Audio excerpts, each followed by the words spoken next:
So I'm from Florida. That's North Florida.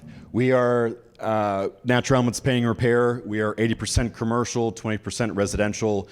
17,000 average job size in commercial, 7 on residential. So we're mostly commercial, but we do both. I think that's kind of important to recognize with this topic. So this is a picture of my longtime sub. This is the person who's probably most connected with our success. That's Jesus. Jesus owns Pro Team Painting. Jesus came with the company, or what existed of the company, 17 and a half years ago. So we've worked together this entire time. So I know this man exceptionally well. I realize this is not everybody's situation with subs. I'm just saying this is our setup, and I'm going to talk about a few things we've learned in those years. We also have Copen Solutions, which we onboarded them last year. They're a newer sub. Sitting Pressure Cleaning does our soft washing. That's Kevin Barrow. So very comfortable with these three, and we're also going to be adding a couple more subs this year, as I think I mentioned up there. So another commercial sub, and then 2 more residential guys that can help us with people's homes, 2 two-man crews. So that's the basic overview of us. So just briefly, guys, by a show of hands, who uses subs exclusively? Put them up high. So we've got about a third of the room. Who uses the hybrid model, subs and employees? Great. Who is employee only? W-2?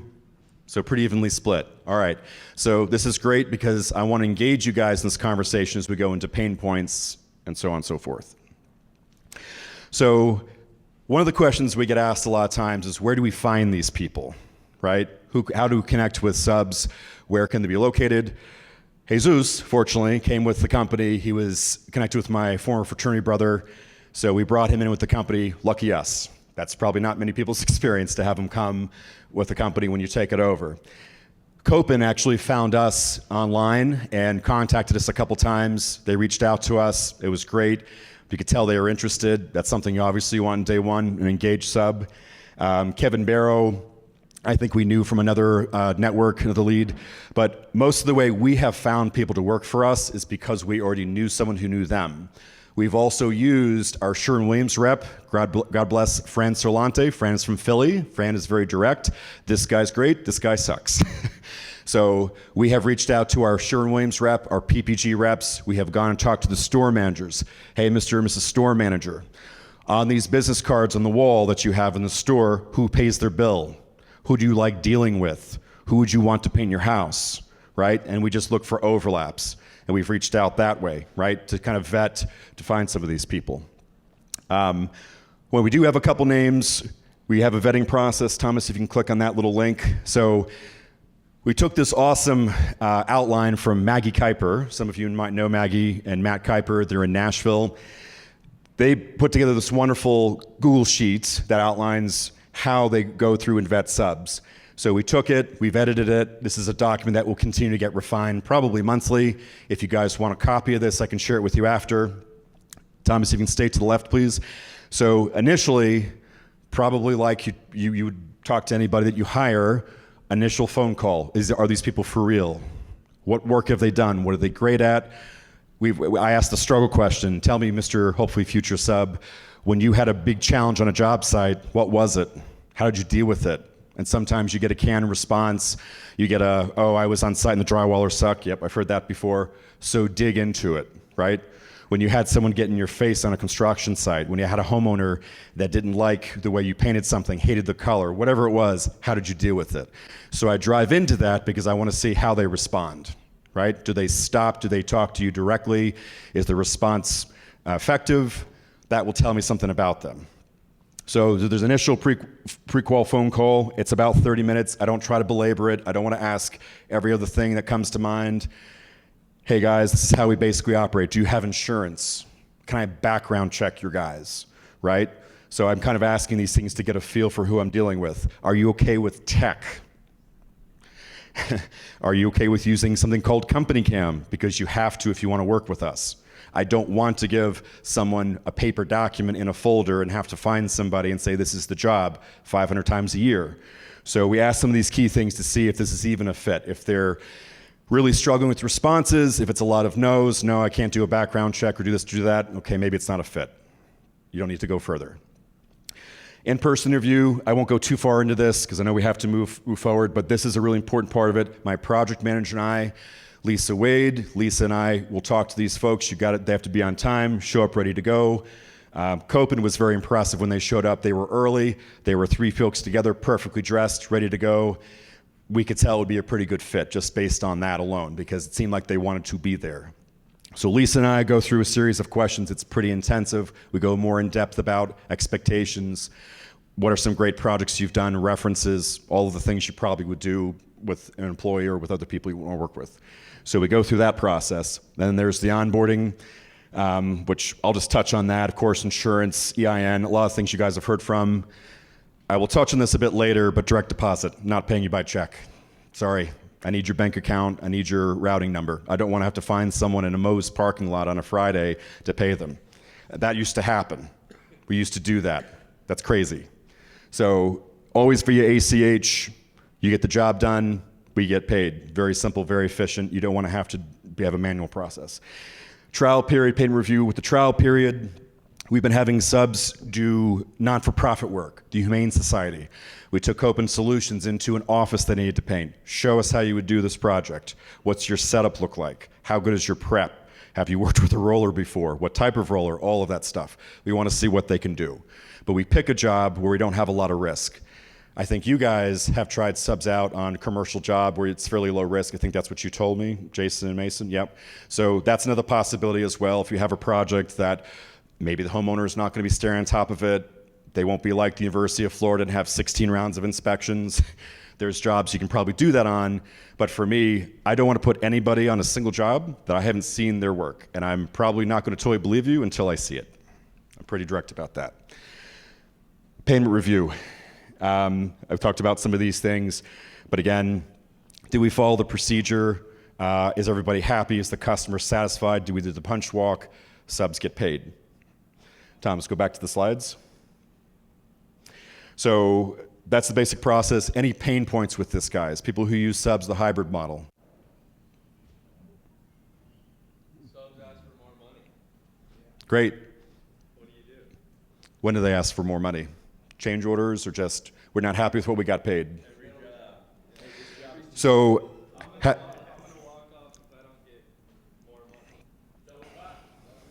so for me, God bless Jesus, we've had this conversation probably a dozen times over the years. Why? Show me proof. How many hours? So one of the things we do, we didn't always do this, is we have a charge rate for subs. How many men did you have there? What were your hours? I know we're going to get to this later. You're not supposed to pay subs hourly, at least in the US. In Canada, it might be different. We're still asking, though, how many hours? So if we already know the job budget was 500 hours, and you're at 4-ish, and you're asking for more money, you have to make a better argument to me than that. And if you're going to walk, I'm going to question your commitment. So I want to know that, though, about someone before we ever get to that point, if I can. I don't always, but I want to ask why. Sometimes we don't estimate it correctly. We had a cabinet job a couple weeks ago where we had 40 hours on kitchen cabinets. Should have been 60. Oops. We have to own it. It's one of our core values. We fucked this up.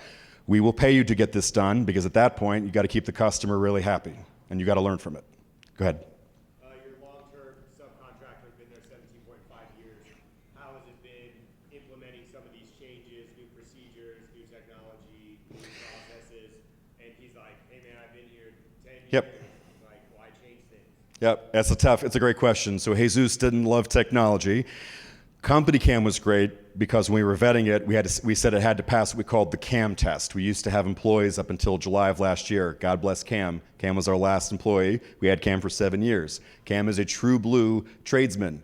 You have to set him up. Cam, this is the job. Here are the tools. That's what Cam does. Cam doesn't want to think about, oh, the room over there changed.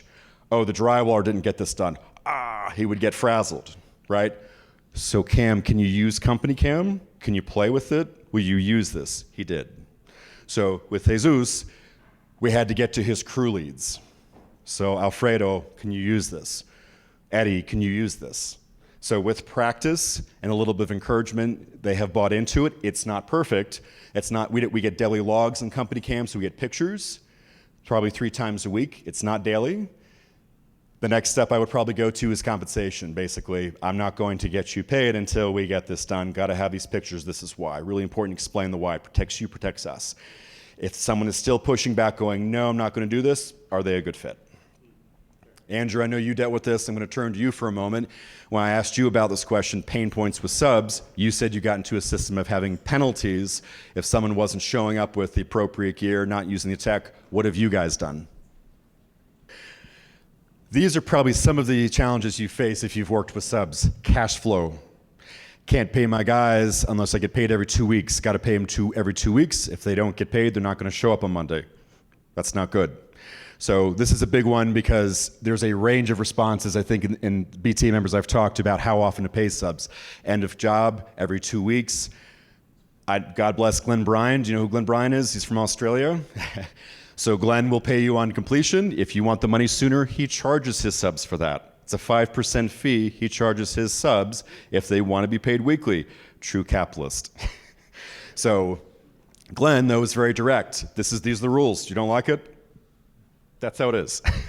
So cash flow, this has been a big one for Jesus. We used to pay Jesus. We'd sit there in our office on Fridays. We'd rumble through the job costs. It would take an hour and a half. It was a painful process. It sucked. So now it's our PM already knows because we've been tracking the hours, the percent complete on the job. Jesus, you owed this. Mr. Bookkeeper sent it on Friday. We pay Jesus weekly. I know, oh my God, weekly payments, you're nuts. That's how important he is to us. We're willing to do that. We have the cash flow. It's created loyalty. It's created some security. He trusts us. He doesn't have to worry about getting paid by us like he does with his other 10 clients because he's chasing somebody around. He just told me that the other day. Oh, I've got this long list of clients. I know, brother. Tell me about it. So we pay weekly in his case. Would we do that for every sub? No, probably not. But he's that important to us. Go ahead, Pat. Yeah, what should they be making an hour if you are tracking your hours? So we have a job budget for painting. This is Florida, mind you, not California, New York. We set the average hourly crew rate with labor burden at 25 an hour. For carpentry, it's 30 because there's a lot of carpentry work in Florida. It's a more skilled trade. There's fewer people doing it that want to do T111, 1x4 replacement, etc. We hype that up to Jesus. Hey, buddy, so we're trying to make an effort here to pay you more when we think we can get it. It's an easier sell, in my opinion, to sell carpentry at that rate with the 50% GP. Painting, it's going to be much more based on production. So the hourly rate to me is less important. Production is where it is, right? It's production efficiency to me, particularly on a larger job. And for us, we just picked a rate and went with it. You have to pick something and go with it. So technology app usage. Yes, Company Cam was a little bit of a challenge, but they are using it. That's the only way they get their work orders. Their pictures are uploaded into it. We create daily logs, job budgets, colors. It's all in there. I know you use Slack. A couple of you use Slack. That's great. Frank, do you want to say something? Go ahead. So port side execution. Before I got here, we had one of our residential clients who's very particular. You have sags on our walls. Your guys came back and sanded. We need to have a meeting about this. So part of this comes from you have to have the right sub for the right job. I know you're all knowing this. So if you're a commercial sub, you're used to doing the dorms at the University of Florida, you probably don't want to go do someone's $2 million house because you're going to send random people out there without probably the best supervision. This is where it's really important to know who is on that crew. You're not just dealing with the sub who owns the company. Jesus is not the guy doing all the painting when he has 12 men. Who are those 12 men? What are they good at? Who are the crew leads? Alfredo, I know you're great at this. Fabian, you're a great sprayer. Eddie, you're great with communication, detail. When are we getting those guys? Are they on site for something like that? Did we have that? Probably not. We had a new guy. Oh boy. So a mistake was made. So we have to rectify that. How do we bring this person in? Weren't they onboarded correctly? Frank and Andrew both talked about onboarding subs. That's another big one that will toe into the legal issues we're going to talk about here in a minute. It's probably wise to go over expectations and try to do at least some idea of training. Let me see what you can do. Make sure right person in the right seat. Yes. So the subs are supposed to be paid by project definitely in the US. So this is your issue. You better go back and fix it. And what are we going to do differently so this doesn't happen again? And if we have more than one issue, okay. If this is not the right fit, I'm going to pull you off the job. So it just has to be, I think, directed to the point. With the relationship I have with Jesus, we can sit down and say, what happened here? Why is, we don't want to repeat of this. It's embarrassing just purely from a pride perspective. You have to own this. He does. He had overspray on this big condo complex we had a couple weeks ago. Why? We didn't use the right size paper. So-and-so is crazy with the sprayer. Okay, I don't want to see that man on this job again. Like that's even something that you know better. So it comes down often to supervision, right person on the job. Are you sure that the guys being put out there know what they're doing? Have we talked to them? Have we engaged with them? So you have to know people on the subcrew you're dealing with. I know I have to move along. Yeah, quickly, go ahead.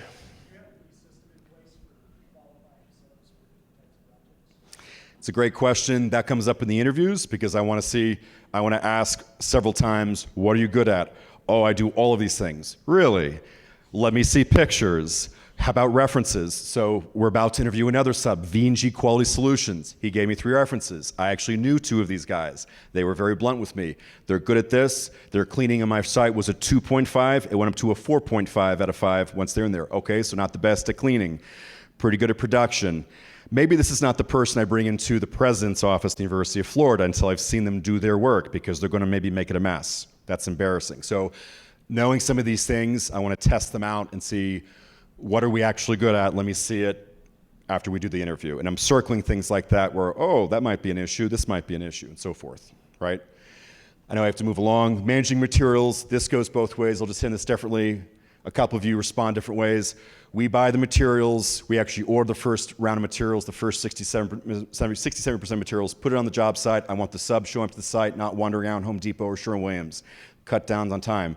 I also know that you're then going to use pristine caulking on the exterior of someone's house, or tower sealant, or Sherwin-Williams 950A. You're not going to show up with some random crap that you pulled out of the back of the truck, hopefully. And I'm going to want to see pictures of that.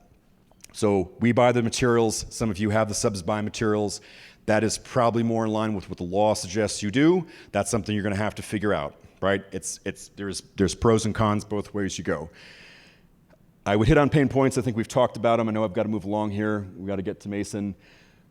This is Jesus, myself, and Jessica, my longtime girlfriend. This is his daughter's quinceañera. Do you know what a quinceañera is? It's okay if you don't. It's one of the most important events, I would say, definitely in the Latino community, but definitely the Mexican community, for his daughter. She turns 15, 500 people show up. We planned it for 2 years, $60,000, 2 bands on a stage, massive investment. He wanted me to come. I'm definitely coming to support you, Jesus, because this is one of the most important days of your life. Your daughter is turning 15. While I was there, he's all dressed up in his lovely jacket there, very shiny. He's working the floor. We're probably 2 or 3 gringos out of 500 people. Most everyone else there is Mexican or another Hispanic person. He's coming over to talk to us. His guys on his crew are talking to us, Alfredo, Fabian, Aron, a couple others. I'm spending time with them. I actually care about them. They're not just to make me money. Yes, there's a business relationship. No, we couldn't do it without him. I really do care about him, and I think he knows that. Hey, John, I had this issue with this. I had this issue with this. Sure, let me help you with that. Now, I would do that probably for anybody, as long as you're not a dick. But honestly, but for him especially, I think he knows that. I think that solidified the relationship. Do you invest any time in the people that work for you? How's it going? Did you have a tough weekend? Do you need help with something? I think if you just did that consistently, you'd be surprised the payback on that when there's an issue. Just touching on this transactional team approach, some people are more efficient. It's very transactional. I've got these jobs, go do them, we'll get paid, and that's it. I think that's the way Glenn probably approaches it a bit more. That's perfectly fine. There's nothing wrong with that. Slightly different approach. I'm going to be much more intuitive. I want to get to know who these people are. What do you need, etc. Also, sub goals. We're going to be doing sub GSNRs this year. This is something that Olaf Management, that's Jason Paris and Chet and all those guys up there, they have a really detailed sub GSNR system. I think we've talked about putting together a GSNR system. What are your goals this year? How much do you guys want to make? Are we on track for that? What issues are you facing? Equipment, the Sherwin-Williams Blue Bucket sales, all of that stuff. I think it's worth meeting every 2 months to do that. Maybe even quarterly if you're like, oh, not another meeting. I think it's worth it. So we're going to be doing more of it. Jesus and I have done this informally for a long time. We were just doing it anyway because it made sense to me. This is going to be more of a formal process, though. I know I have to move on. Sorry. Legal issues. This is the fun one. So Thomas, if you can click on the U.S. Regulations IRS. I'm just going to bring this up so you're aware of it. This is the link in case if you're in the U.S., possibly Canada, these are the things you're going to face should you be audited. This is the federal level, by the way, so it applies to everybody in the U.S. So, Thomas, you can scroll down a little bit more. Sorry. Let's keep going. Common law rules. Behavioral financial type of relationship. This is what the IRS and the Department of Labor use to define if this person is an independent contractor or employee. Do I follow that 100%? No, I definitely don't. I'll admit that. But you should be thinking about this if you're thinking about adding subs, paying them by project. Are you telling them what time to show up? You're not dealing with overtime, right? They are really supposed to buy their own materials. They're supposed to have their own training. They are supposed to be truly independent. One of the things they talk about, can the independent contractor make money working for you or lose money? This idea that they're truly independent. If they're an independent entity, they can make money or lose money. Is that possible? Jesus definitely has made more money than he expected, and he's definitely lost a little bit of money. Doesn't like the losing money part, but he definitely gives me feedback on those jobs. So this idea of control, just be aware of it. It's on this website. If you're not sure of it, contact a specific attorney. Brendan, I'll turn to you for a moment. You had a situation in Pennsylvania. This was, I think, a state audit. What happened when you had to deal with this? Thanks, John. Excellent job. He gave me about 3 seconds notice before calling on me. I just want to say that. And of course, they pick on the Philly guy for legal issues. I guess a little backstory first. I was the painter that became a business owner kind of thing. And I didn't know I was illegal for a long time. I was paying hourly and had subs before I went employees full time. I made the choice to go employees because, you know, on the one hand, you say you want to grow your people and do better by them, and I was having difficulty sleeping at night, and offering benefits and workman's comp was something that struck me because I just had the fear of somebody getting hurt. Me and my wife started to acquire more assets and investments, and my corporate attorney told me, if it walks like a duck, it quacks like a duck, it's a duck. Like, if they can prove you're an employee, because I was giving them shirts, I was giving them tools, I was giving them work trucks, but I was paying them hourly as a sub. So I made the migration to employees pre-COVID. COVID, I believe we became employees, and so we were employees for 3 years. I don't know if it was the PPP money or whatever it was that flagged it. They told me there was no discrepancies. They went back for all those years and fined me for unemployment. So they penalized and took every year, audited all bank statements because we were writing independent checks. They were looking for the money. And if they got paid weekly, we needed 3 documents. We needed our estimate was the biggest one, because some subs were legit. Some subs they had their insurance, they had their invoice, but didn't have an estimate. We were penalized. We didn't have a contract. I think there's pros and cons. I'll wrap it up. I think there's pros and cons to both sides. I'm looking to go hybrid now that I have contractor agreements. I think they both suck. Thanks. So things to be concerned about if you're using it. Every sub we bring on, we have an agreement. We have a licensing agreement to use our shirts. A little bit dicey with that one, but definitely a contract explaining the rules. You're independent. You're going to be paid in this fashion. You have to have your own insurance. The things you can definitely control. I think truly what they're trying to get at is, if you're using somebody regularly, are they truly a sub? You're relying on them. They're supposed to be used kind of as needed, maybe not in perpetuity. You'll have to wrestle with that one. We use Jesus pretty regularly. He does have his own projects. He has his own entity, all that stuff. He pays the IRS, blah, blah, blah.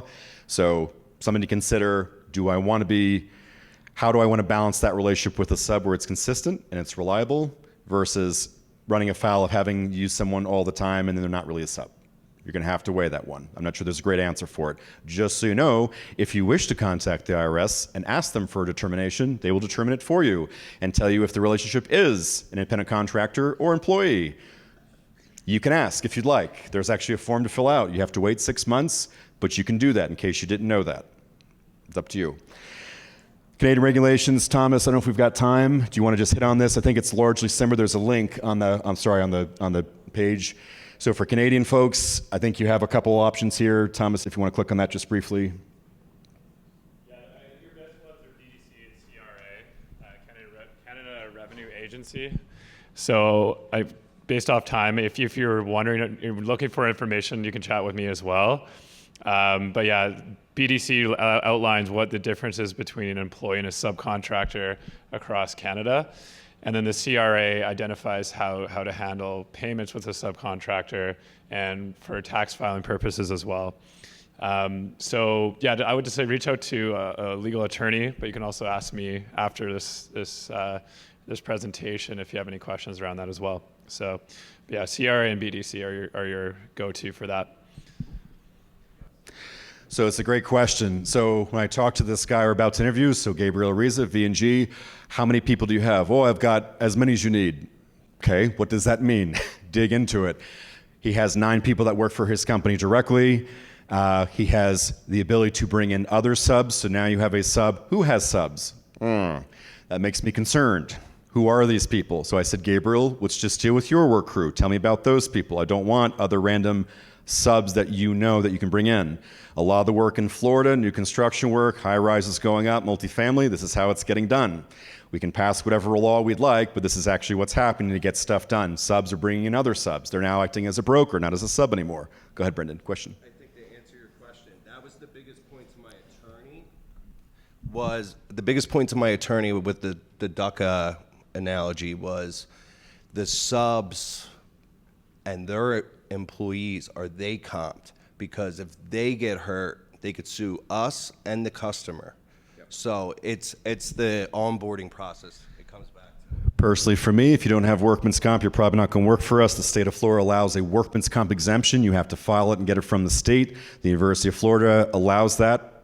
So you, as long as you have an exemption, you are covered legally. I would prefer insurance. A long time ago, Jesus didn't want to have workman's comp. When I sat down with him and talked to him about it and said, the next time one of your guys falls off a ladder or does this or that, do you want to have to pay for that? He got the message. He had workman's comp. He's had it for probably 10 or so years now. Go ahead, Chad, follow up. Yeah, where I was going is, Jesus people are hourly paid subs, like, can that just travel up delivery? Those are his directs. They're not, they work for him directly. He files the taxes for him. So they're not, it's not Jesus subbing it again. It's those are his direct people. Yes. Yes, correct. When you get into that sub of a sub model, it would be challenging. Yes, yep. All right, so I know I have to get moving on here. We got to get to Mason. So a couple of thank yous real quickly. Frank, Andrew, Alex. Alex just did a wonderful presentation on setting up subs, vetting subs. He has a whole bunch of slides. I'd reach out to Alex, did a great job. You don't have to duplicate all the effort. I'll say that again. You don't need to reinvent the wheel. It is probably already out there. It's in this room. So if you need any of this stuff, ask me. Alex will probably be willing to share it with you. The answers are probably already here. You just have to adjust it for your needs. Thank you, guys. Thank you, Thomas, as well. A couple questions, just briefly. Andrew. What happens if Jesus is not on the job? Great question. So that is an issue we have to deal with. So he is set up to do a handful of large jobs, not 15 jobs at once. Unfortunately, because we're not the perfectly best contractor in the world, we will split his crew up. Sometimes it's okay if I know I've got Alfredo here, Fabian there, Adine there, and so there, because they know what they're doing. When it's his long-term guys that I've interacted with and we have a track record with and that I know can do it, we're okay. When it's somebody new, or God bless them, I call them the bachata crew, Ronan and Carlos, 2 young guys. They're nice guys. They're in our soccer league. They go to dances. They're a lot of fun. They don't always show up on Monday. Jesus, are these the people you want to have working on your crew? Is this a good fit? It's his decision to make because he's a sub. But I can say to him, this has not been an acceptable performance. We don't want to see them, or it needs to be the job where we can do this. Maybe it's a commercial job where a little bit of touch up. You just have to make it fit. But you should know the people that are on the crew. And I'll say again, it's not the person you always interview, it's who's doing the actual work. Maybe another minute or so, 1 or 2 more questions. Yep. Yep.